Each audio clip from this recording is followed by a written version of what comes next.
कि आप कितना भी बढ़िया घर बनाओ, आप कितना भी बढ़िया कपड़ा पहनो, लेकिन यदि आपके हृदय में प्रेम नहीं है तो आपका घर किसी मरघट से कम नहीं है।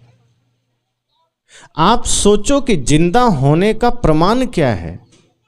हाथ हम हिला रहे हैं, आंखें बंद कर रहे हैं, खोल रहे हैं, पैर चल रहे हैं, श्वास आ रही है, जा रही है। सदगुरु कबीर कहते हैं क्या इससे तुम जिंदा हो गए? सदगुरु कहते हैं कि अगर आंखें तुम्हारी खुली है, हाथ पैर तुम्हारे हिलडुल रहे हैं, लेकिन तुम क्रूरता कर रहे हो, नफरत कर रहे हो, घृणा कर रहे हो, एक दूसरे के साथ ईर्ष्या द्वेष कर रहे हो, सदगुरु कहते हैं फिर तुम जिंदा नहीं हो, तुम मरे हुए हो। जिंदा होने का प्रमाण यह है कि तुम्हारे भीतर प्रेम होना चाहिए। जिंदा होने का प्रमाण यह है कि तुम्हारे भीतर करुणा होनी चाहिए। किसी का दुख देखो और तुम्हारा हृदय अगर द्रवित न हुआ तो तुम मरे हुए हो। किसी को पीड़ा में देखकर तुम्हारा हृदय पीड़ित न हुआ तो समझना कि तुम मुर्दा हो। तो लोगों की स्थितियों को देखा होगा सदगुरु कबीर ने कि संसार के लोग निजी स्वार्थ के कारण कितने उपद्रव करते हैं। किसी ने कहा घर और परिवार कब टूटता है? एक बढ़िया घर कब बिखर जाता है? एक परिवार कब टूट जाता है? संत ने कहा कि दो ही कारण हैं परिवार टूटने के। इस धरती पर जब भी कोई परिवार टूटा है, जब भी किसी भाई का आपस में बंटवारा हुआ है, जब भी सास बहू में झगड़े हुए हैं, देवरानी जेठानी में झगड़े हुए हैं, उसका कारण सिर्फ और सिर्फ दो है, और वो कारण है स्वार्थ और अहंकार। जिस घड़ी स्वार्थ जीवन में आ जाता है वहीं पर धीरे धीरे दीवार खड़ी होना शुरू हो जाता है। रिश्तों के बीच दीवारें खड़ी हो जाती है, और अहंकार जब आ गया तो एक दूसरे का फिर हम सुनना बंद कर देते हैं, एक दूसरे के प्रति झुकना बंद कर देते हैं। जब अहंकार और स्वार्थ जीवन में हो तो बढ़िया से बढ़िया घर भी बिखर जाता है, परिवार बिखर जाता है। अब प्रश्न यह है कि अगर आपका घर ही बिखर गया, परिवार ही टूट गया, तो बढ़िया घर बना के क्या करोगे? मान लीजिए देह बढ़िया है, तो देह की कीमत नहीं है। देह में रहते हुए, शरीर में रहते हुए अगर आपने सबसे प्रेम किया तब आपकी कीमत है। अगर हमारे जीवन में प्रेम नहीं है तो कोई कीमत नहीं। एक आदमी घोड़ा बेच रहा था। लोगों ने कहा कि वो घोड़ा लेटा हुआ था। लोगों ने कहा इस घोड़े की क्या कीमत है? बेचने वाले ने कहा कि ये घोड़ा 1 लाख रुपया में दूंगा। खरीदने वालों ने कहा कि नहीं नहीं, बहुत महंगा है, इतना हम नहीं दे सकते, कुछ कम करो। कितने में दे दोगे? बेचने वाले ने कहा कि ठीक है, जाओ हम तुम्हें 1 रुपया में दे देंगे। खरीदने वाला हैरान हो गया, कि अभी तो 1 लाख बोला था, इतना जल्दी 1 रुपये में दे दोगे? इतना सरलता से 1 रुपये में? क्या बात है, कुछ कमी तो नहीं है घोड़े में? कहा नहीं नहीं, कोई कमी नहीं है, देखो हिष्ट पुष्ट है, तगड़ा है, सब कुछ ठीक है, आंखें ठीक है, पैर ठीक हैं, कहीं कोई कमी नहीं है। तो खरीदने वाले ने कहा फिर 1 लाख से इतना जल्दी तुमने 1 रुपया कैसे कर दिया? इतनी सरलता से तुमने कीमत कैसे घटा दी? शरीर में कोई कमी तो नहीं? बेचने वाले ने कहा शरीर में कोई कमी नहीं, लेकिन बस एक छोटी सी कमी, छोटा सा कमी। कहा क्या?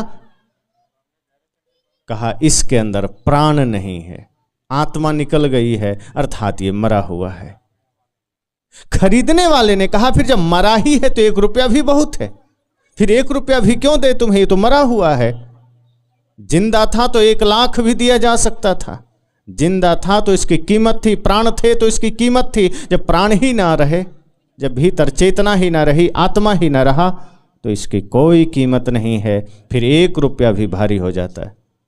संत कहते हैं घर तुम कितना भी बढ़िया बना लो, कपड़े बढ़िया खरीद लो, ब्रांडेड चप्पल जूते खरीद लो, ब्रांडेड मोबाइल खरीद लो, ब्रांडेड गाड़ियां रख लो, लेकिन अगर रिश्तों में प्रेम नहीं है तो सद्गुरु कहते हैं वो उस मरे हुए घोड़े के समान है जिसके भीतर चेतना नहीं है, फिर उसकी कोई कीमत नहीं है। व्यक्ति की कीमत, व्यक्ति का महत्व प्रेम से होता है, करुणा से, सत्य से। अगर आप इंसान हैं, आपके भीतर प्रेम तो होना ही चाहिए, सत्य तो होना ही चाहिए। लेकिन हम अपने घर को, अपने जीवन को तोड़ते हैं खुद। कई बार हमें लगता है कोई दूसरा तोड़ा है हमारे घर को, हम खुद तोड़ते हैं। हम अपने घर को, हम अपने समाज को तोड़ने का काम खुद करते हैं, दोष दूसरों को देते हैं। सोचो कि हम अपने जीवन में सोचते क्या हैं। एक भी व्यक्ति यहाँ जितने भी बैठे हैं, सुबह उठने से लेकर रात सोने तक में क्या सोचते हैं? अपने जीवन में आप क्या चिंतन करते हैं? अपना घर, अपना परिवार, जमीन, नौकरी, पैसे, अपने बच्चे को पढ़ाना लिखाना, इसके अतिरिक्त आप क्या सोचते हैं? कितना ऐसा समय आपका बीतता है जब आप राष्ट्र का चिंतन करते हैं, जब आप समाज का चिंतन करते हैं, जब आप दूसरे की सेवा का भाव लेकर खड़े होते हैं, जब आप प्रेम का भाव लेकर खड़े होते हैं। इसलिए पहले ऋषि मुनि अपने कुटिया, अपने आश्रम जंगल में रखते थे, ताकि जो व्यक्ति वहाँ जाता था वो संसार से बिल्कुल मन को हटा के जाता था, और वहाँ जब वो बैठता था तो वहाँ से वो ज्ञान से परिपूर्ण होकर आता था। तो मैंने कहा कि सद्गुरु कबीर हम सबके जीवन की समस्याओं की बात करते हैं कि आज हमारे जीवन की क्या समस्या है। आज हमारे पास भौतिकता का विकास है, हर तरफ विकास है, लेकिन आप सोचो कि जितना हमारा विकास बाहर बढ़ा है उतना हम दिल से छोटे हुए, दिल से हम गरीब हुए।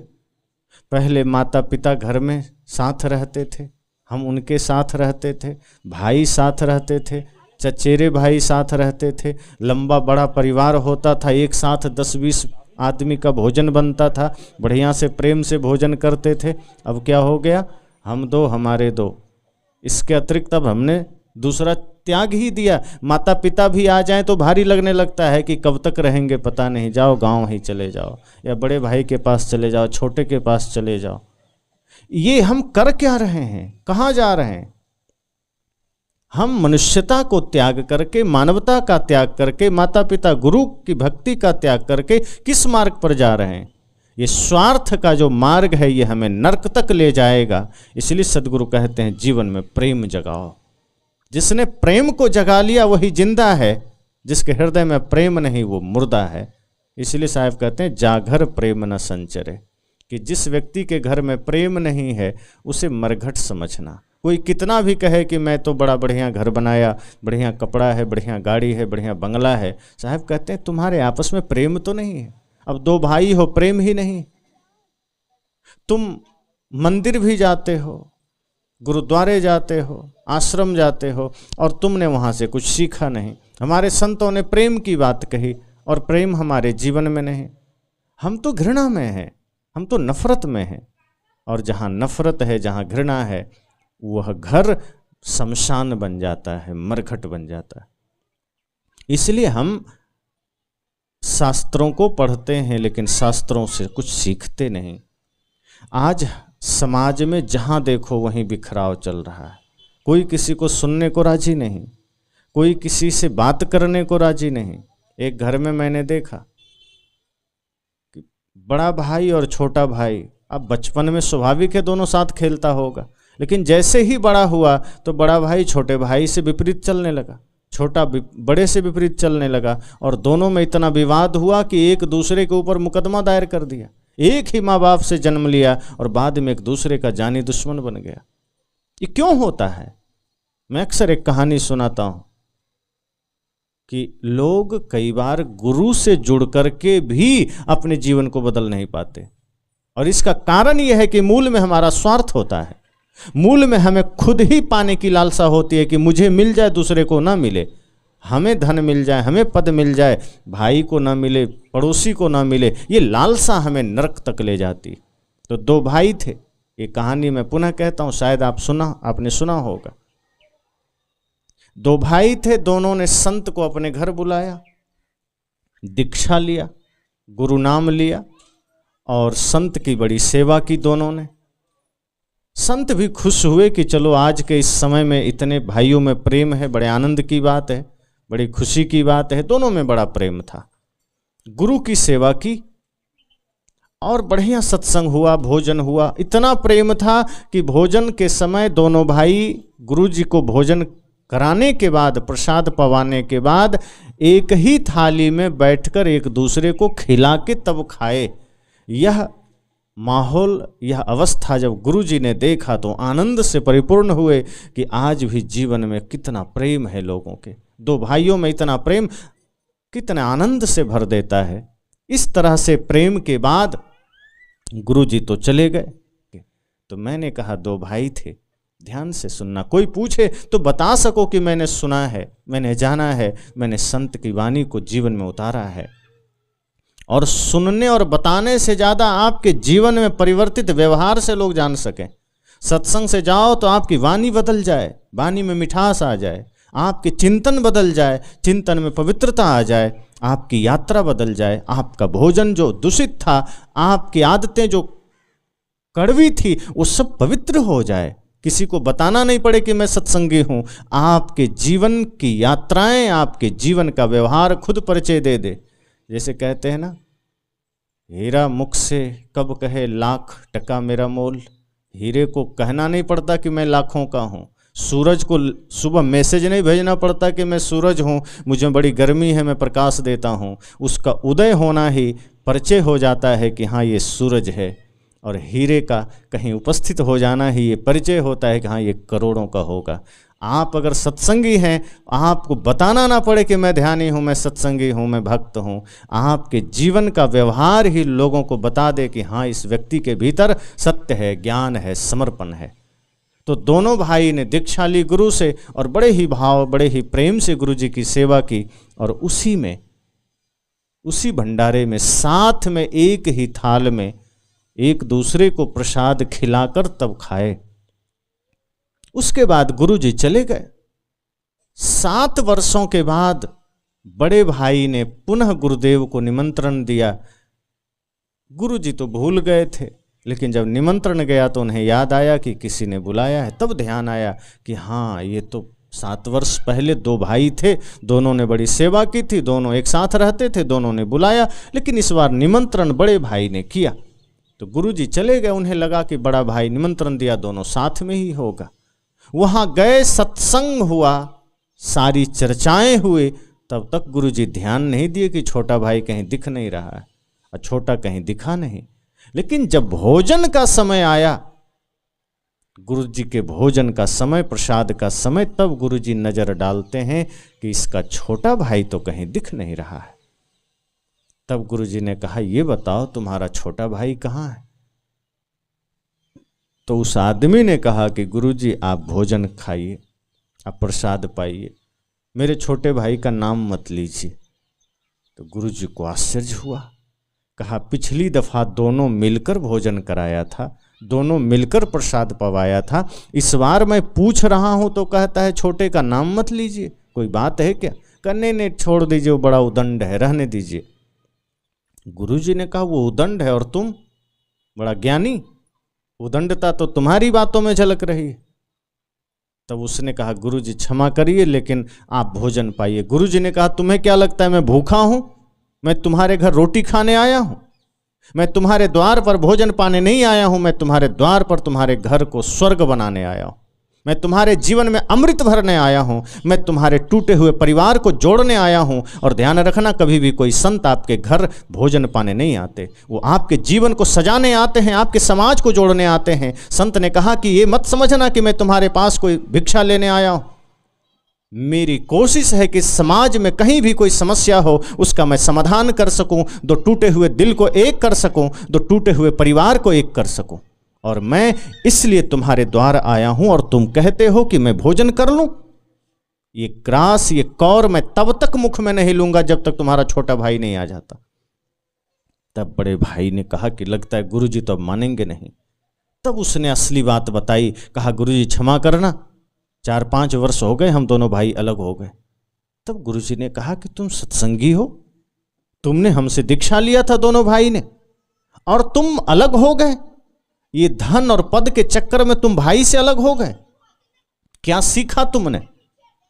प्रेम से ज्यादा महत्वपूर्ण तुमने धन को समझ लिया, घर को समझ लिया। और ध्यान रखना, जो व्यक्ति प्रेम से भी ज्यादा महत्वपूर्ण धन को समझ लेता है, उसके लिए जीते जी और आगे भी नरक के अलावा कुछ नहीं मिलता। ये धन, ये वैभव तुम्हारे लिए है, तुम इसके लिए नहीं हो। और जब तक शरीर है ये धन है, लेकिन ये प्रेम तो आत्मा के साथ साथ चलता है। तुमने इसका ही त्याग कर दिया। अरे जिस दिन शरीर छूटेगा ये धन यहीं रह जाएगा। जिस दिन तुम्हारा शरीर चिताओं में जलेगा ये धन साथ नहीं जाएगा। लेकिन अगर तुमने प्रेम का ही त्याग कर दिया तो तुम यहां तो मरोगे ही, आगे भी मरते रहोगे। लेकिन अगर तुम प्रेम को जीवन में जगह देते, भक्ति को जीवन में जगह देते, तो शरीर भले यहां रुक जाता, शरीर भले जल जाता, लेकिन ये प्रेम कभी टूटता छूटता नहीं, ये सदा साथ चलता। गुरुजी अब क्या करें? कहा जाओ छोटे भाई को बुला कर लाओ। तब ये कहता है कि नहीं, छोटा भाई बड़ा अकड़बाज है, वो नहीं आएगा। तो गुरुजी ने कहा कि तुम कम अकड़बाज थोड़े हो, जाके तो देखो, क्या पता मान जाए। कहा नहीं, बड़ा झगड़ा हो गया, दोनों में बातचीत भी नहीं होती, विवाद हो गया। गुरुजी ने कहा कि हो गया तो खत्म करो झगड़ा। हर दिन नया सूर्योदय होता है, एक सूरज ढलता है, फिर नया सूर्योदय होता है, नया दिन निकलता है। तुम पीछे पड़े हुए हो, तुम पुराने झगड़े को याद कर रखे हो, तुम पुरानी बातों को गांठ में बांध कर रखे हो। उन्हें तुम्हें मिटाना होगा। अगर तुम प्रतिदिन नए जीवन के साथ जीना चाहते हो, नए आनंद के साथ जीना चाहते हो, तो एक पल बीती हुई बुरी यादों को भी मिटा दो। अगर किसी से झगड़ा हुआ है मिटा दो, भूल जाओ कि झगड़ा हुआ है, क्योंकि हर दिन एक नया सूरज निकलता है, एक नया जीवन तुम्हें मिलता है। अगर तुमने पुरानी बातों को याद रखा तुम कभी सुखी नहीं हो पाओगे। अगर किसी ने गाली दे दी उसे वहीं छोड़ दो, भूल जाओ, एक नए पन में नए आनंद के साथ जियो। और ध्यान रखना, जो हर दिन हर पल नया होकर जीता है वही स्वर्ग पाता है, वही शांति पाता है। तुम पुरानी बातों को घसीट कर ले आए हो। 5 वर्ष पहले क्या बात हुई तुम अभी भी उसको पकड़ कर रखे हो। 5 साल जिंदगी आगे निकल गई और तुम पीछे भागे जा रहे हो। जाओ छोटे भाई को बुला कर लाओ, तब मैं भोजन करूंगा। अब बड़े भाई के सामने धर्म संकट हो गया। कहा कैसे जाएं? मैं बड़ा। संत ने कहा यही तो अहंकार है, मैं बड़ा मैं बड़ा। दही बड़ा तो सुना था, ये मैं बड़ा कब से सुनने लग गया? तुम मैं बड़ा, क्या मैं बड़ा? क्या खाक तुम बड़े हो? क्या बड़प्पन है तुम्हारा? ये शरीर मिट्टी का, ये सोना चांदी धन ये भी तुम्हारा नहीं। आए थे खाली हाथ, जाओगे खाली हाथ। क्या पाकर तुम बड़े हो गए? अरे बड़ा तो वो है जिसमें बड़ा स्वभाव होता है, जिसका बड़ा दिल होता है। बड़ा तो वो होता है जिसके हृदय में प्रेम होता है। तुम तो महाक्षुद्र और छोटे मालूम पड़ते हो। जिसके हृदय में प्रेम नहीं, जिसका हृदय विशाल नहीं, वो छोटा होता है, बड़ा नहीं होता। काहे को बड़ा? धन हो गया तो बड़े हो गए तुम, प्रतिष्ठा हो गई तो बड़े हो गए। बड़ा वो होता है जो झुकना जानता है। बड़ा हुआ तो क्या हुआ?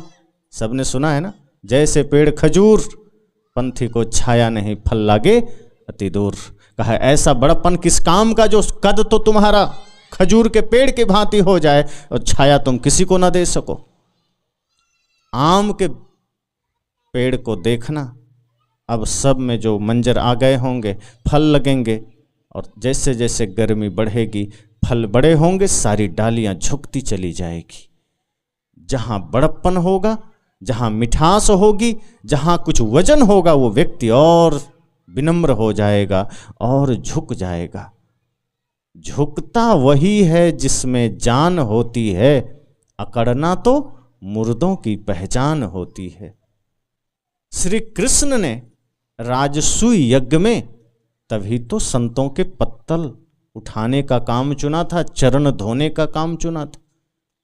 लोगों ने कहा कि प्रभु आप चरण धोएंगे, आप जूठे पत्तल उठाएंगे, आप तो इतने बड़े योगी हैं।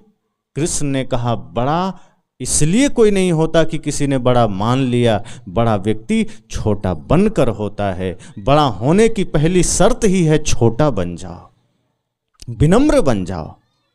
अकड़बाज कभी बड़ा नहीं होता। अगर जो खुद से स्वघोषित बड़ा हो जाए, उसे दुनिया नीचे करने की चेष्टा में लग जाता है। जो जो व्यक्ति सोचता है कि मैं बड़ा, पड़ोसी से लेकर समाज सोचता है इसको कैसे छोटा साबित कर दें। लेकिन जो विनम्र हो जाता है, सरल हो जाता है, जो सबसे जुड़ जाता है और जो सरलता को जीवन का आधार बना लेता है, समाज भी कहता है कि कितना बड़पन है इस आदमी का, फिर उसे सिर पर बिठा लेता है। और जो खुद से बड़ा बनना चाहता है, दुनिया उसे पैरों के तले रखना चाहती। संत ने कहा, काहे का बड़प्पन, जो कुछ तुमने बटोर रखा है छूटेगा। न तुम ले जाओगे, न तुम्हारे पीछे की पीढ़ियां ले गई। दादा परदादा भी छोड़ कर गए, वो भी कहते थे मैं बड़ा, उनका भी छूटा। तुम भी अभी कहते हो मैं बड़ा। तुम जिन चीजों को पाकर बड़ा कहते हो, पहले सोच तो लोग तुम्हारा है भी कि नहीं। जिस शरीर को देखकर तुम गुमान कर रहे हो, जरा सोच तो लो कि शरीर तुम्हारा साथ देगा भी कि नहीं। ये तो मिटेगा और आगे तुम्हारे बच्चे भी छोड़कर जाएंगे।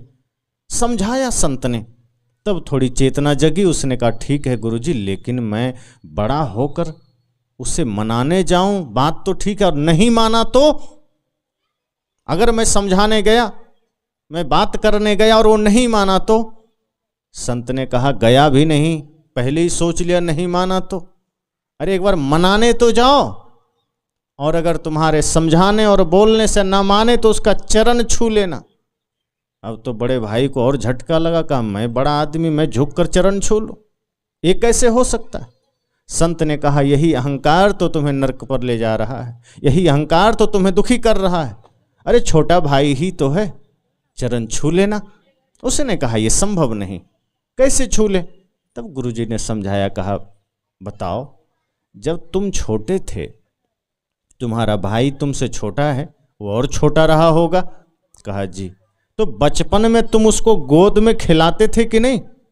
तब याद किया, कहा हाँ गुरुजी, जब वो छोटा था तब तो हम उसको गोद में लेके खूब घुमाते थे, हम ही उसको स्नान कराते थे, नहलाते थे, धुलाते थे, कपड़े पहनाते थे। वो विद्यालय जाता था तो हम ही जूता पहना देते थे। गुरुजी ने कहा कि नहलाते, धुलाते, गोद में लेते, जूता पहनाते, तुमने दिन भर में 10 बार उसका पैर छुआ होगा, तब तुम्हें तो घमंड नहीं हुआ। तब तो छोटा भाई समझकर तुमने उसके पैर में तेल भी लगाए, गोद में उठाए। आज वही छोटा भाई का भाव करके अगर चरण छू लोगे तो तुम्हारा क्या घट जाएगा? क्षमा बड़न को चाहिए, छोटन को उत्पात, कहां विष्णु की घट गई जो भृगु ने मारी लात। अगर तुम बड़ा हो और मान लो छोटे से गलती हो ही गई है तो क्षमा कर दो, इसी में तुम्हारा बड़प्पन है। विष्णु जी इतने बड़े थे, भृगु जी ने लात मार दी, विष्णु जी नाराज नहीं हुए, बल्कि उठते हैं, भृगु जी का चरण पकड़ते हैं और क्या कहते हैं, प्रभु क्षमा करना, मैं उठ नहीं पाया, मेरे कठोर सीने पर आपका कोमल चरण पड़ा है, कहीं आपको चोट तो नहीं लगी। इतनी विनम्रता है विष्णु जी में, तभी तो सतोगुणी है। संत ने कहा कि तुम भी यही सोचो कि वो छोटा भाई है, कितनी बार गोद में लिया होगा, कितनी बार सेवा किया होगा, आज भी जाके इसी भाव से चरण छू लेना। इसके बाद उसके दिमाग का थोड़ा सा इलाज हुआ, तब उसके भीतर ये भाव जगा कि चलो अब जाके छोटे भाई को मना लेते हैं, उसको बुला लेते हैं। सामने ही घर था, वो निकला, गुरुजी की थाली लगी हुई है, बैठे हैं, कहा मैं खाऊंगा नहीं, पहले बुला के लाओ। वो गया। उसके बाद छोटा भाई आंगन में ही कुर्सी लगा के बैठा था, कुछ पढ़ रहा था। देखता है कि 5 साल बाद पहली बार बड़े भाई हमारे घर के तरफ चले आ रहे हैं। छोटे भाई का भी भीतर हलचल शुरू हो गया, क्योंकि वो भी ललायत था, बड़े भाई ने ही मूर्खता करके निकाल दिया था। छोटे भाई ने सोचा कि गलती तो मेरी भी थी, मैंने भी दोबारा पलटकर भाई से बात नहीं किया, भैया से पूछा नहीं, नाराज होकर मैं भी अलग हो गया। लेकिन आज मेरे भैया 5 साल बाद मेरे द्वार पर आ क्यों रहे? फिर देखता है कि वो तो बड़े विनम्र भाव से चले आ रहे हैं, और स्वाभाविक है जहाँ खून का रिश्ता हो, या भाई ही तो था, एक ही माँ बाप से जन्म लिया था, बड़े भाई के सकारात्मक भाव से आने की जो तरंग थी वो हृदय में तरंगित होने लगी। कहते हैं ना कि आप जिस भाव में होते हैं वो भाव पहले ही दूसरे के दिल तक पहुंच जाता है। अगर आप सकारात्मक हैं, पॉजिटिव हैं, आपकी पॉजिटिविटी दूसरे के हृदय तक पहले ही पहुंच जाएगी तरंग के माध्यम से। जैसे कई बार आप माता पिता भाई बंधु की बात है, तो आप किसी संकट में होते हैं तो माताएं कभी कभी कह देती हैं, लगता है आज मेरे बेटे की याद आ रही है, कहीं ठीक तो है। उसको पता नहीं है, लेकिन कुछ ऐसी घटनाएं होती है जो उसके हृदय तक चली जाती है। तो जो गहरा प्रेम होता है अंतर मन में, वो तो हम स्वार्थवश उस पर पत्थर रख देते हैं, लेकिन धीरे धीरे हृदय में पता चल जाता है। छोटे भाई को लगा, उसको आभास हुआ कि बड़े भाई मेरे द्वार पर।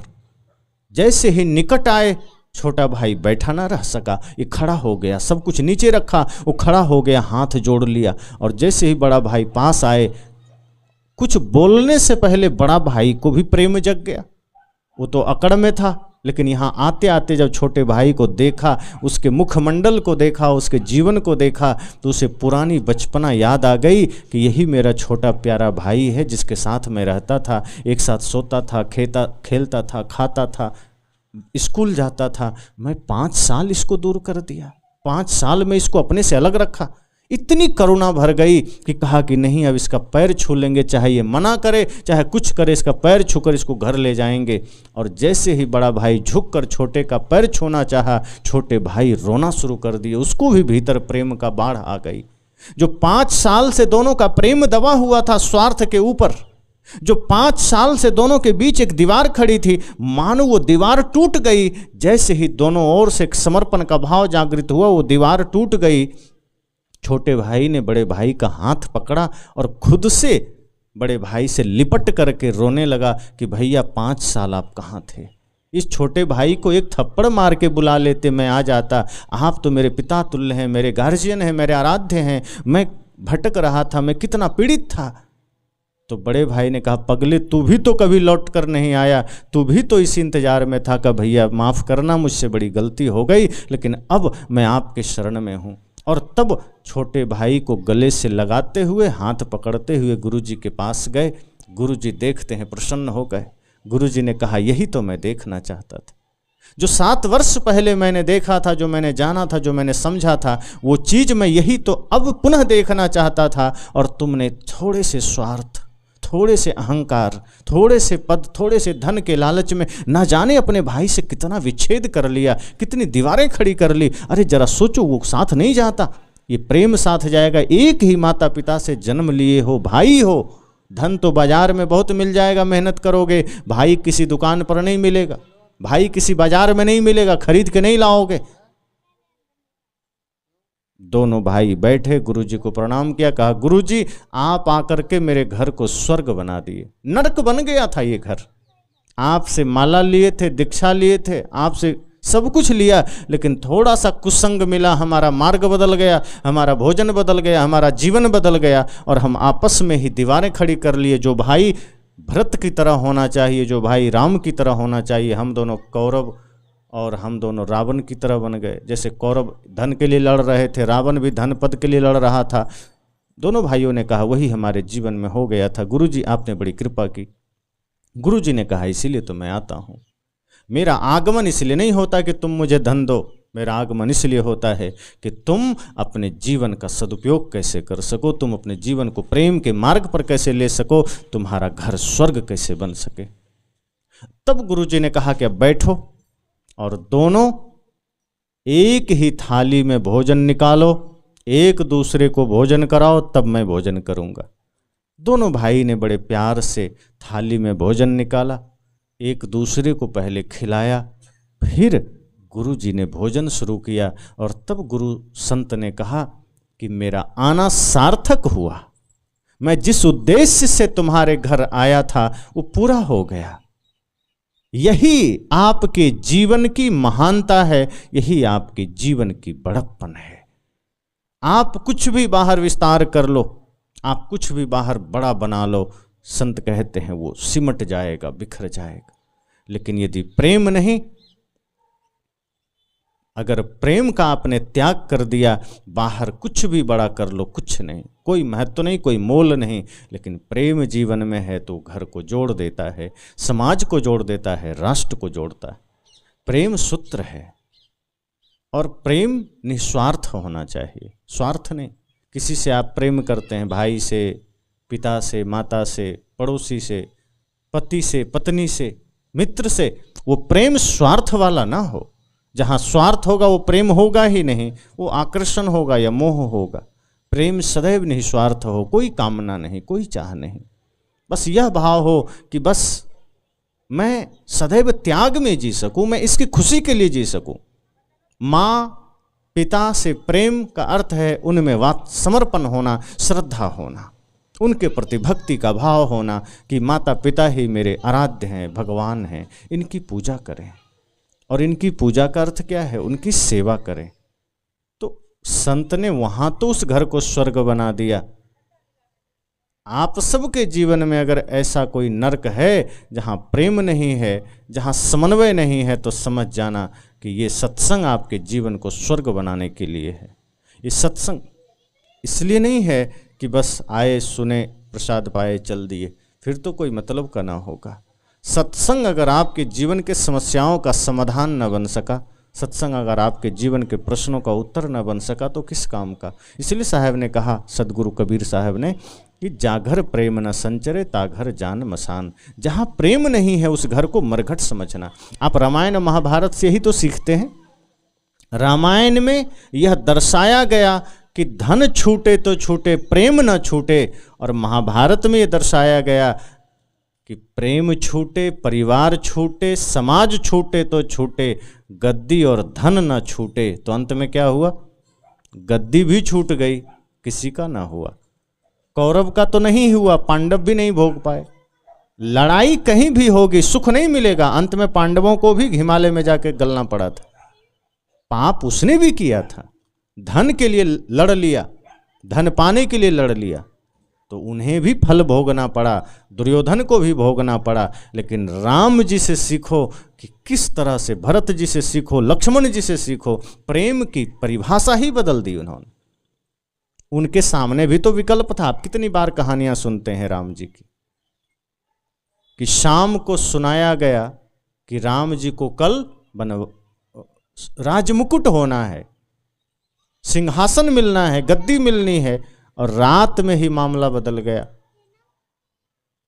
कई माता ने मांग कर लिया कि नहीं, तुम्हें तो जंगल जाना है, और सुबह राजगद्दी नहीं होगी, तुम्हें जंगल जाना है। वो भी राजसी वस्त्र का त्याग करके, फकीरी का वेश पहनकर, चरण पादुका हटा करके नंगे पैर जाना है।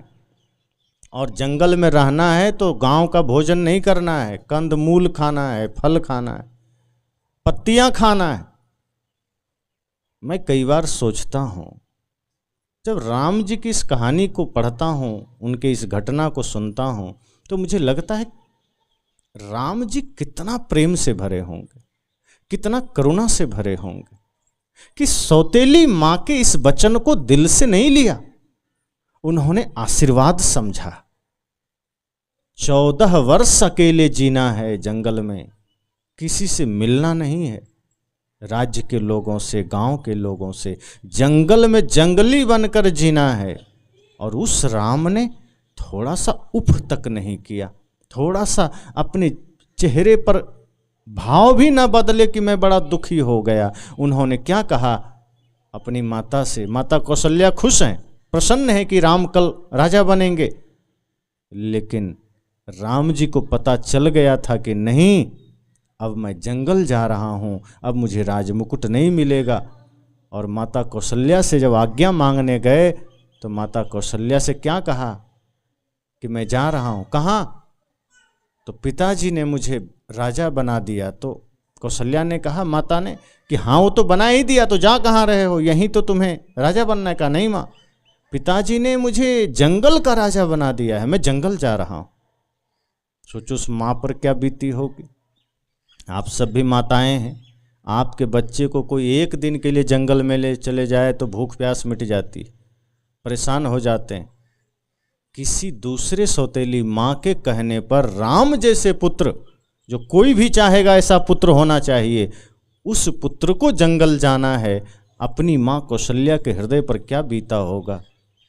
लेकिन राम जी अपने कर्तव्य, अपने प्रेम और अपने श्रद्धा, अपनी पवित्रता को कभी दिल से हटाए नहीं। उन्होंने कहा कि मेरा छोटा भाई भरत अगर राजा बनता है, इससे बड़ा सुख मुझे कुछ नहीं मिल सकता। मैं अपने भाई भरत के लिए मैं सब छोड़कर जा रहा हूँ।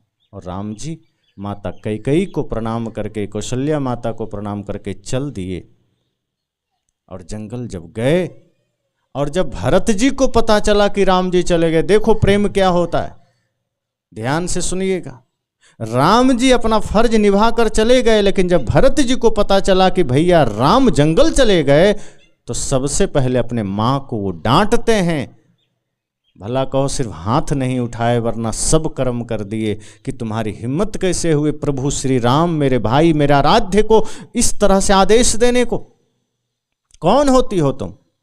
वो तो मेरे भाई की सरलता है, मेरे प्रभु श्री राम की सरलता है कि वो चुपचाप तुम्हारी आज्ञा मानकर चले गए, वरना मैं होता तो तुम्हें कारागार में डाल देता। मेरे सामने अगर ये घटना घटी होती तो मैं प्रभु श्री राम को अपमानित ना होने देता। ये भरत कह रहे हैं, जिनकी अपनी माँ है कैकेयी, वो प्रभु श्री राम के लिए कितना हृदय में प्रेम है, वो स्वीकार नहीं किए राम के वनवास को। और माँ को डांटने के बाद भरत निकल पड़ते हैं कहाँ? जंगल, भैया को लौटाने। भजन आपने सुना है ना, भरत चले चित्रकूट हो रामा, राम को मनाने, राम को मनाने भैया लखन को बुलाने, भरत चले चित्रकूट हो रामा, राम को मनाने। भरत राम जी को मनाने चल देते हैं, और राम जी को भी पता है कि भरत जानेगा तो आएगा। दोनों में प्रेम कितना है। आप शास्त्र पढ़ते हैं, रामायण पढ़ते हैं, पूजा करते हैं, लेकिन जरा ध्यान देना असली पूजा क्या है। आपका मंदिर जाना पूजा नहीं है, शास्त्र पढ़ना पूजा नहीं है। जिस दिन आपने प्रेम को जीवन का आधार बना लिया, पूजा हो गई। जिस दिन आपने करुणा को जीवन का आधार बना लिया, जिस दिन आपने भाई से प्रेम, माता पिता में श्रद्धा, राष्ट्र के प्रति श्रद्धा कर लिया, समझो प्रेम हो गया, पूजा हो गई।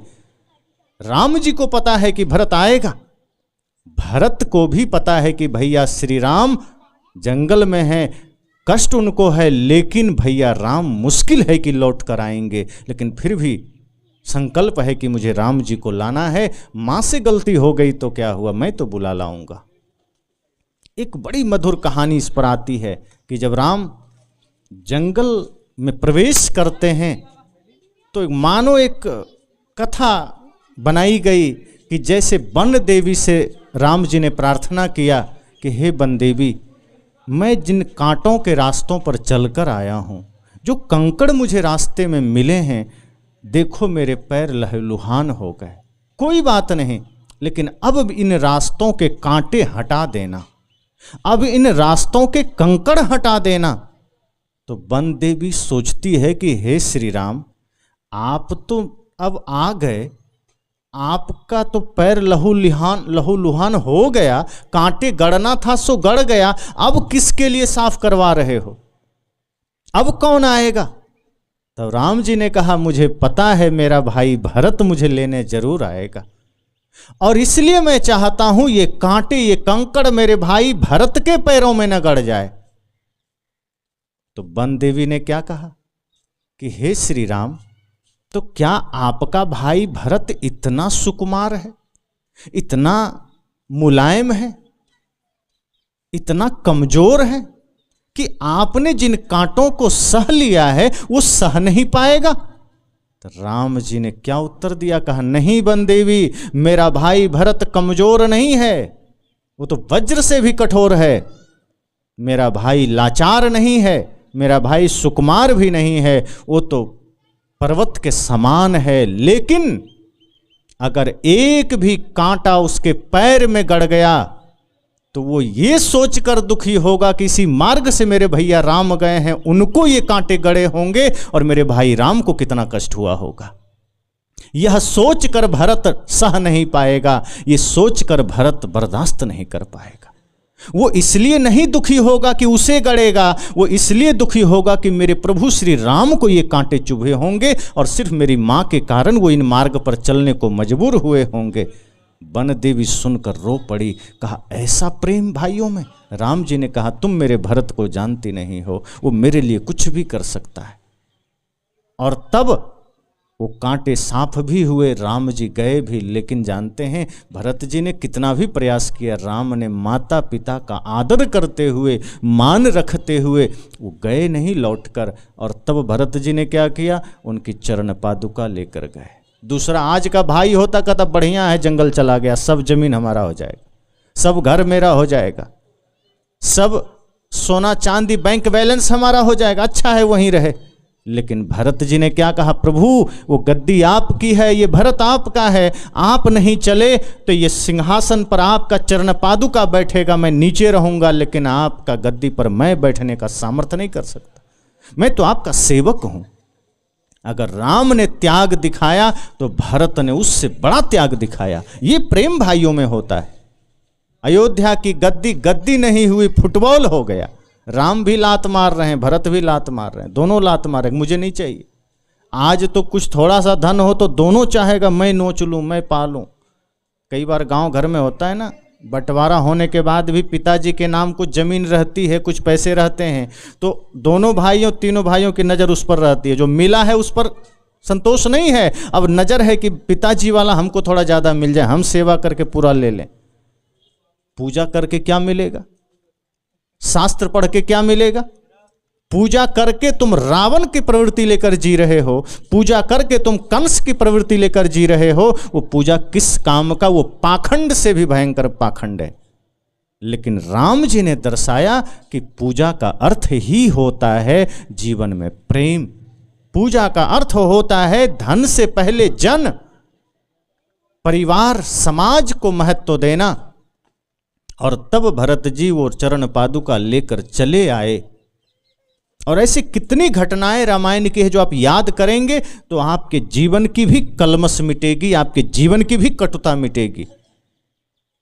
अब आप खुद सोचो, वनवास राम जी को हुआ, लक्ष्मण जी क्यों साथ चले गए? आज के समय में तो भाई सोचेगा भैया को कहीं जाना, हम क्या करने जाएंगे, जाओ तुम्हें, हम सोएंगे। लक्ष्मण जी ने सोचा कभी? प्रेम देखो, छाया बनकर रहे। अच्छा, राम जी को वनवास हुआ, सीता जी को भी नहीं हुआ था। लेकिन सीता जी ने क्या कहा कि जहां मेरे प्रभु राम है वहां मैं रहूंगी, मैं ये सुख सुविधा नहीं भोग सकती राम के बिना। पत्नी ने भी अपना धर्म निभाया और राम जी ने मना किया कि नहीं सीते तुम मत आओ, ये जंगल है, तमाम तरह के राक्षस मिलेंगे, दुख मिलेंगे, कांटे मिलेंगे, भोजन नहीं मिलेगा, ऐसे ही सोना पड़ेगा। सीता ने कहा कि मेरा जीवन ही आपके बिना अधूरा है, आप हैं तो मैं हूं, अगर आप नहीं तो मैं नहीं, इसलिए मैं यहां रहूंगी तो भी मुर्दा बन के रहूंगी। और तब सीता जी ने कहा जिय बिनु देह नदी बिनु वारी, तैसे ही नाथ पुरुष बिनु नारी। कहा जैसे ये देह बिना जीव के मुर्दा है, जैसे नदी बिना पानी के कुछ नहीं है, हे प्रभु ऐसे ही मैं आपकी अर्धांगिनी, आपके बिना कुछ नहीं हूं। ये प्रेम माता सीता ने दर्शाया, लक्ष्मण जी ने दर्शाया और फिर राम जी के साथ गए, भरत ने प्रेम दर्शाया। और जब युद्ध हुआ, लक्ष्मण जी को शक्तिवान लगी। इन घटनाओं को आपने हजारों बार सुना है, लेकिन स्मरण करके जरा ध्यान रखिए कि भाई क्या होता है, प्रेम क्या होता है, और हम कौन सा धन बटोर रहे हैं जो प्रेम ही खत्म कर दे। हम कौन सा घर बना रहे हैं जो परिवार से ही विच्छेद कर दे। वो घर घर नहीं, फिर मरघट हो जाता है। साहब ने कहा अगर प्रेम नहीं है तो मरघट से ज्यादा कुछ नहीं है। युद्ध हुआ, राम जी ने युद्ध में विजयी पाई, लेकिन उसी विजयी से पहले लक्ष्मण जी को शक्तिवान भी लगा। और शक्तिवान लगा तो राम जी लक्ष्मण को गोद में लेकर रो रहे हैं, अपने को धिक्कार रहे हैं कि मैं क्यों लक्ष्मण को लेकर आया, अपने चक्कर में मैं लक्ष्मण को दुखी कर दिया, इसको खो दिया, ऐसे कर रहे हैं। लेकिन किसी भी प्रकार से लक्ष्मण जी स्वस्थ हुए। और जब अयोध्या लौट कर आए तो माता कैकेयी खड़ी है, माता सुमित्रा खड़ी है, माता कौशल्या खड़ी है। लेकिन राम जी ने पहले पैर किनका छुआ? जिस माँ ने जंगल भेजा था राम जी पहले कैकेयी के चरण छुए। मन में कोई खोट हुआ क्या? प्रेम की पराकाष्ठा देखिए। आज अपनी माँ अगर कह दे बेटा जाओ 1 घंटा थोड़ा काम करके आओ, तो बेटे के मन में घृणा हो जाती, कैसी माँ है, हमको धूप में खड़ा कर रही है। 1 गिलास पानी मांग दे माँ तो बेटा नाराज होता है, कभी मैं क्रिकेट देख रहा हूँ, खेल रहा हूँ, तुम अपने से पी लो। और वो व्यक्ति राम भक्त बनता है कि मैं तो राम की पूजा करता हूँ, मैं तो राम का मंदिर जाता हूँ। अरे वो सौतेली माँ के कहने पर 14 वर्ष जंगल में रहे, फिर भी मन में टिस नहीं हुआ और लौटे तो सबसे पहले उसी माँ का चरण छुए। सोचो उनका हृदय कितना विशाल होगा। तो राम को पढ़ने से, राम के मंदिर जाने से कुछ होता है क्या? राम का जीवन भी जीना पड़ता है, और वो जीवन जब जिएंगे तब कोई राम का भक्त बनता है। और राम जी ने माता कैकेयी का चरण छुए, और लक्ष्मण जी पहले माता कौशल्या के चरण छुए, सुमित्रा के नहीं छुए जो अपनी मां थी। और छू करके जब माता कौशल्या ने लक्ष्मण जी से कहा कि मेरे लाल, मेघनाद का शक्ति तुम्हें कहाँ लगा था, उनका जो शक्तिवान तुम्हें लगा था, तो इशारा किया कि कमर में पीछे लगा था। कहा बहुत दुख हुआ होगा ना, मैंने सुना कि तुम मूर्छित हो गए थे, फिर क्या क्या हुआ, तुम्हें बड़ी पीड़ा हुई होगी, बड़ा दुख हुआ होगा, बड़ा कष्ट हुआ होगा। लक्ष्मण जी ने इतना ही कहा कि माता, मेरे इस जख्म का, मेरे शक्तिवान लगने का अगर दुख जानना चाहती हो, कष्ट जानना चाहती हो, और मुझे कितना दर्द हुआ ये जानना चाहती हो, तो मुझसे मत पूछो। तब किससे पूछें, चोट तुम्हें लगी? कहा नहीं नहीं नहीं, ये दर्द भैया राम से पूछो कि उन्हें पता चला होगा, क्योंकि जब मैं होश में आया तो मैं उनके गोद में था, इसलिए मेरे चोट का दर्द भैया राम को पता होगा। क्योंकि आप लोग गाना भी सुनते हैं, चोट लगे तुझको तो दर्द मुझे होता है। ये भाई का प्रेम है। लक्ष्मण जी भी जानते हैं कि मुझे एक खरोंच भी आई तो उसकी पीड़ा राम जी को हुई है, मुझे किसी ने थोड़ा सा कष्ट भी दिया तो उसका जख्म राम जी को हुआ है, वो मुझे नहीं हुआ। कितना प्रेम है। और तब उस राम से लोगों ने पूछा कि हे श्री राम, दुनिया आपको भजती है, आपका स्मरण करती है, आप किसको भजते हैं? किसको भजते हैं राम जी? आप कह देंगे महादेव जी को, लेकिन राम जी ने कहीं लिखा है कि मैं महादेव जी को भजता हूं?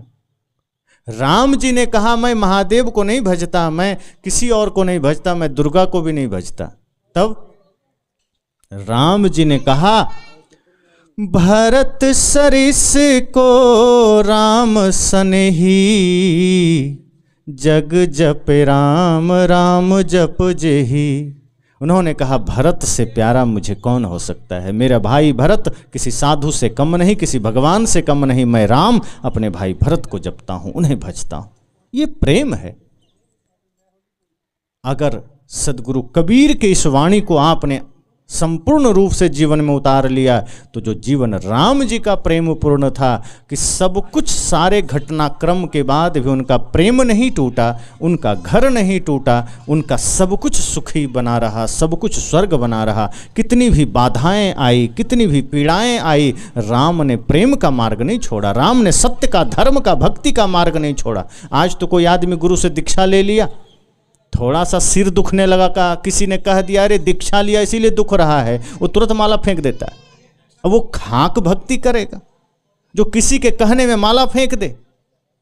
गुरु को अगर आप चुनते हैं, इतना सामर्थ्य रखो कि दुनिया का सारा कष्ट मुझे मिल जाएगा, गुरु का मार्ग हम नहीं छोड़ेंगे। पर हमें तो थोड़ा सा कुछ मिल जाए दर्द, थोड़ा सा कुछ आ जाए कष्ट जीवन में, हम गुरु के मार्ग ही छोड़ देते हैं। हम फिर वही हिंसा का मार्ग, वही नशा दुर्व्यसन मांसाहार का मार्ग चयन कर लेते हैं, हम फिर वही राक्षसी जीवन जीने लगते हैं। अगर कोई आदमी आज के समय में मांस खाता है, मदिरा पीता है, नशा करता है, जुआ खेलता है, माता पिता गुरु का अनादर करता है, आज का वो सबसे बड़ा राक्षस है, वो इंसान नहीं हो सकता है। इंसान जो होगा उसके जीवन में दिव्यता होगी, भव्यता होगी, प्रेम होगा, माधुर्य होगा, उसके जीवन में सत्य होगा, करुणा होगी, अहिंसा होगी। वो नशा नहीं कर सकता, जुआ नहीं खेल सकता, वो मांस नहीं खा सकता, वो धर्म का अनादर नहीं कर सकता, वो माता पिता गुरु का सम्मान करेगा। और जिसके जीवन में माता पिता गुरु का सम्मान है वही तो देवता है। पहले हम सोचते थे बड़े बड़े राक्षस होते थे, वो राक्षस पता नहीं होते भी होंगे कि नहीं, लेकिन आज जो व्यक्ति नशा दुर्व्यसन कर रहा है, मांस खा रहा है, माता पिता गुरु से झगड़ा कर रहा है, जो अधर्म का मार्ग चुन रहा है, वो पक्का राक्षस है। और ये मनुष्य जीवन राक्षस बनने के लिए नहीं मिला, ये देवता बनने के लिए मिला है, ये साधक बनने के लिए मिला है, ये धर्म का मार्ग पर चलने के लिए मिला है। अगर एक बार खो गया तो दोबारा पता नहीं कब मिलेगा। इसलिए सदगुरु कबीर ने कहा कि यह तो घर है प्रेम का, खाला का घर ना है। कहा यह प्रेम का घर है, खाला का नहीं है। इसलिए जिस घट में, जिस हृदय में, जिस घर में प्रेम नहीं है वो मरघट है, शमशान है। आप समझना कि आपके पास सब कुछ है लेकिन प्रेम नहीं है, तो ठीक वैसा ही है जैसे मरा हुआ घोड़ा है, उसमें प्राण नहीं है। जैसे दिया है, आप सब दिया जलाते हैं, अब कोई मिट्टी का दिया जलाता है, कोई सोने का, कोई चांदी का, कोई तांबे का। दिए अलग अलग हैं लेकिन उसमें जो ज्योति है वो सब में अलग अलग है क्या? ज्योति एक है ना। तांबे का जलाओ तब भी वही ज्योति है, मिट्टी का जलाओ तो भी वही ज्योति है। ऐसा तो नहीं है कि कोई सोना का दिया जलाएगा उसकी ज्योति भी सोने की हो जाएगी। ज्योति सब में समान है। जो दीप प्रज्वलित हुआ, जो उसकी ज्योति है, जो रोशनी है, जो प्रकाश है, वो सबका समान है। अर्थात महत्व दिया का नहीं, महत्व उस प्रकाश का है, उस ज्योति का है। महत्व आपके बाहर जीवन का नहीं है कि आप कितना धनी है, कितना गरीब है, कौन सा कपड़ा पहने हैं, कौन सा मोबाइल रखे हैं। ये तो बाहर का परिवेश है। कोई धन ज़्यादा कमा लिया, वो ज़्यादा सुविधाओं में जीने लगा, कोई कम कमाया, वो कम सुविधा में जीने लगा। लेकिन महत्व है सबके हृदय में प्रेम कैसा है। अगर सबके हृदय में प्रेम समान है तो समझना कि सब समान हो गया। और फिर उससे बड़ा सुखी कोई नहीं। जिसके जीवन में प्रेम आ गया उससे बड़ा धनी कोई नहीं, उससे बड़ा सुखी कोई नहीं। तो जो इस प्रेम को धारण करता है वो कभी दुखी नहीं होता, वो कभी पीड़ित नहीं होता, वो कभी परेशान नहीं होता। इसलिए सदैव ये बात ध्यान रखना कि ये घर, ये परिवार तभी मंदिर है जब उसमें प्रेम है। और जैसे ही प्रेम खत्म हुआ आपका घर बूचड़ खाना बन जाता है, कबाड़ खाना बन जाता है, कूड़ादान बन जाता है।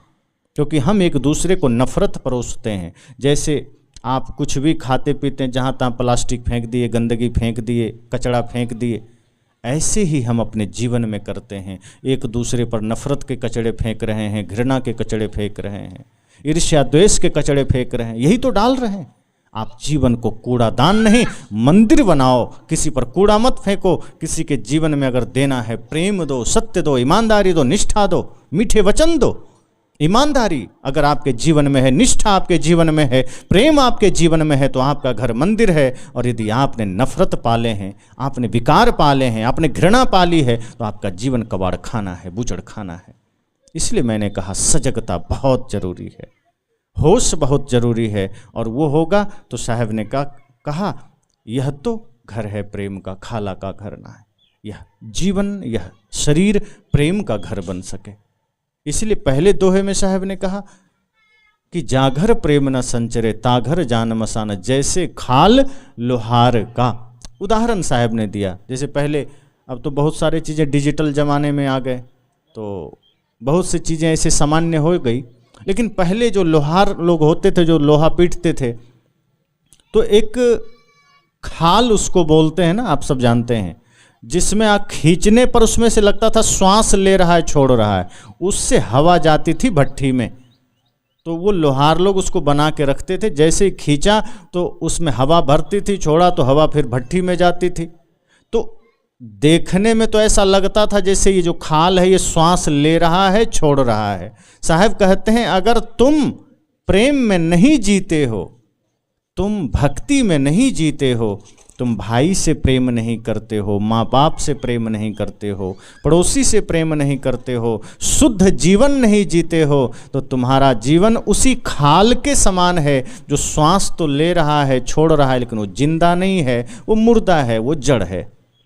इसलिए मरघट में तो कभी जाके लेटोगे, लेकिन घर में रहते हुए प्रेम नहीं है तो समझना तुम मरघट में ही लेटे हो। अच्छा सोचो, मरघट में सैकड़ों मुर्दा पड़ा है, आपस में कभी बात होती है क्या? कभी किसी मुर्दे को देखा आपस में गपबाजी करते हुए कि भैया थोड़ा थक गए, चलो बैठ के गप कर लें, बातें कर लें? किसी मुर्दे को नहीं देखा। अगर घर में रहते हुए आपस में बात बंद हो जाए तो ये जिंदा मसान है कि नहीं? मरघट में तो मजबूरी है कि वो मर गया है, चेतना निकल गई, वो बात नहीं कर सकता। यही तो साहब कहते हैं कि तुम जिंदा हो। फिर माता पिता से बात बंद कर दिए, भाई से बात बंद कर दिए, सास बहू में बातें बंद हो गई, तुम तो जिंदा होते हुए मुर्दा हो गए। और ये और खतरनाक है, जिसके भीतर से आत्मा निकल गई, मजबूरी है, वो बोल नहीं सकता, शरीर में सामर्थ्य नहीं बोलने का, लेकिन तुम तो जिंदा हो, तुम्हारे भीतर तो सांसें चल रही है, तुम्हारे हाथ पांव तो चल रहे हैं, फिर तुम क्यों मौन हो गए? फिर तुम भाई से बात नहीं करते? घर को होटल बना लिया, जैसे होटल में गए, बड़ा भाई खाता है, निकल आया, ऐसे ही तो कर रहे हो। जैसे होटल में 4-5 आदमी गया, कोई भी अपरिचित है, जा रहा है, खा रहा है, बिल चुकाया, निकल लिया, अपना खाया, बिल दिया, निकल लिया, किसी का किसी से कोई लेना देना नहीं, इंतजार भी नहीं करता कि चलो उसको देगा फिर हम खाएंगे। हम अपना जिम्मेदारी से जाते हैं, हम भोजन मांगते हैं, खाते हैं, निकल लेते हैं। घर को यही तो बना दिया। 3-4 सदस्य घर में रहते हैं, 5 सदस्य रहते हैं, एक आया चुपचाप खाया, वो निकल लिया कहीं गप देने, दूसरा आया वो खाया, वो निकल लिया, आपस में किसी का कोई मतलब ही नहीं, कोई बातचीत नहीं। घर घर नहीं, होटल बन गया, मरघट बन गया। सदगुरु कबीर कहते हैं, जिस घर में प्रेम नहीं, जिस हृदय में प्रेम नहीं, वो मुर्दा समझना। इसलिए प्रेम महत्वपूर्ण है। संपूर्ण सृष्टि से प्रेम करो। किसी को दुखी देखो और आपके भीतर संवेदना न जगी तो साहब कहते हैं फिर आप इंसान नहीं।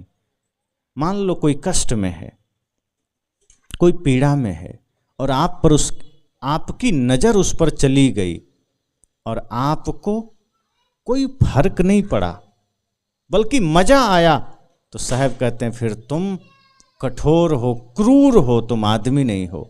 किसी की पीड़ा को देखकर, किसी को लाचार देखकर अगर तुम्हारा हृदय द्रवित हो उठा, तभी तुम इंसान कहलाने लायक हो, तभी तुम आदमी कहलाने लायक हो।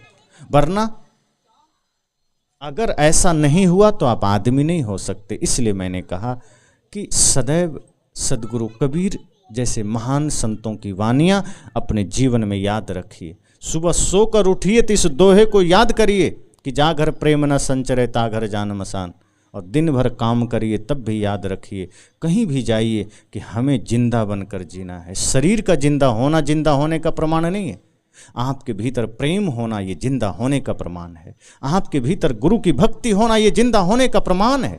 आपके जीवन में सबके प्रति समन्वय का भाव होना, घर को स्वर्ग बनाकर जीना, ये जिंदा होने का प्रमाण है। और रात में जब सोने जाइए तब भी यह स्मरण करके सोइए कि आज हमने जो भी किया, पता नहीं कल का सूर्योदय हम देख पाएं ना देख पाएं, लेकिन यदि हमने कल का सूर्योदय देखा तो इसी दोहे को याद करते हुए कि जा घर प्रेम न संचरे ता घर जान मसान, कि सदगुरु कबीर कहते हैं जिस घर में प्रेम नहीं, जिस हृदय में प्रेम नहीं, उसे मरघट समझना। आप देखना धीरे धीरे परिवर्तन आएगा। जैसा सोचेंगे वैसा मन बनेगा, जैसा संग करेंगे वैसा रंग चढ़ेगा। तो अगर सत्य सोचेंगे, संतों की वानियों का स्मरण करेंगे, सोते जागते उठते बैठते, तो धीरे धीरे जो मन में विकार भरे हैं वो निकलेंगे, जो अहंकार भरे हैं वो निकलेंगे, जो स्वार्थ भरा है वो भी निकलेगा। और जब स्वार्थ अहंकार निकल जाएगा, विकार निकल जाएगा, तो जितना भी लोग आप सब बैठे हैं सबका शरीर मंदिर हो जाएगा। और जब शरीर मंदिर बन जाएगा, जिसको ऋषियों ने भी कहा, मैं बस नहीं कह रहा, हमारे ऋषियों ने भी कहा है, देह देवालय स उच्यते, या देह ही देवालय है, देह ही शिवालय है। अगर आपका शरीर मंदिर बन गया तो फिर घर मंदिर बन जाएगा, घर मंदिर बना तो समाज मंदिर बन जाएगा। और मंदिर का मतलब जहाँ सब तरफ पवित्रता ही पवित्रता है। तो बाहर की मंदिर की पवित्रता से आपको कुछ नहीं मिलेगा। अगर वहाँ पवित्रता आपने कर दी और मन में कचरा रखा तो क्या मिल जाएगा? अब इसका मतलब ये नहीं कि उस मंदिर में जाके कोई कचरा डाला है, वहाँ भी पवित्र रखना है, लेकिन अपने मन में कचरा मत डालना, अपने जीवन में कूड़ा मत डालना। हम वहाँ साफ कर देते हैं, वहाँ झाड़ू लगा के आ जाते हैं, लेकिन अपने जीवन में कचरा डालते चले जाते हैं। दूसरे का दोष देखकर, दूसरे की तरक्की को देखकर, दूसरे की सफलता को देखकर हम अपने मन को इतना कचरा से भर लेते हैं कि हमारे जीवन में हिंसा के भाव, नफरत के भाव, घृणा के भाव, लालच के भाव सब धीरे धीरे इतना भर जाता है कि हम इंसान रह ही नहीं जाते, हैवान हो जाते। और इस धरती को हैवानों की ज़रूरत नहीं, इंसानों की ज़रूरत है, क्योंकि इस धरती को स्वर्ग बनाना है तो इंसान चाहिए। बल्कि भगवान चाहिए, और वो भगवत्ता आप सब भी जगा सकते हैं। तो अभी आज इतना ही शुभकामना करते कि हम सब भी उस प्रेम को जान सकें, सदगुरु कबीर के उस भाव को समझ सकें कि हमें कैसे अपने जीवन को प्रेममय बनाना है, कैसे अपने घर को प्रेममय बनाना है। वही हमारे जीवन की असली पूंजी होगी, असली संपत्ति होगी, बाकी तो सब छोड़ के चल देना है। तो आज इसी के साथ बहुत बहुत शुभकामनाएं, आशीर्वाद। एक विद्यालय में बच्चे पढ़ रहे थे, तो कुछ बच्चे रात भर क्रिकेट देख कर आया था, तो उसको नींद आ रही थी।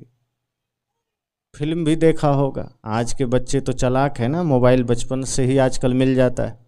आजकल के बच्चों का जन्म ही अस्पताल में होता है, वहाँ भी टीवी भी चलती रहती, संस्कार ही वो मोबाइल लेकर बड़ा होता है। तो विद्यालय में वो पढ़ रहा था, लेकिन पीछे बैठा था, पढ़ नहीं रहा था। गया था पढ़ने, वो बार बार सो रहा था। मास्टर साहब जनरल नॉलेज पढ़ा रहे थे कि भारत की राजधानी दिल्ली है।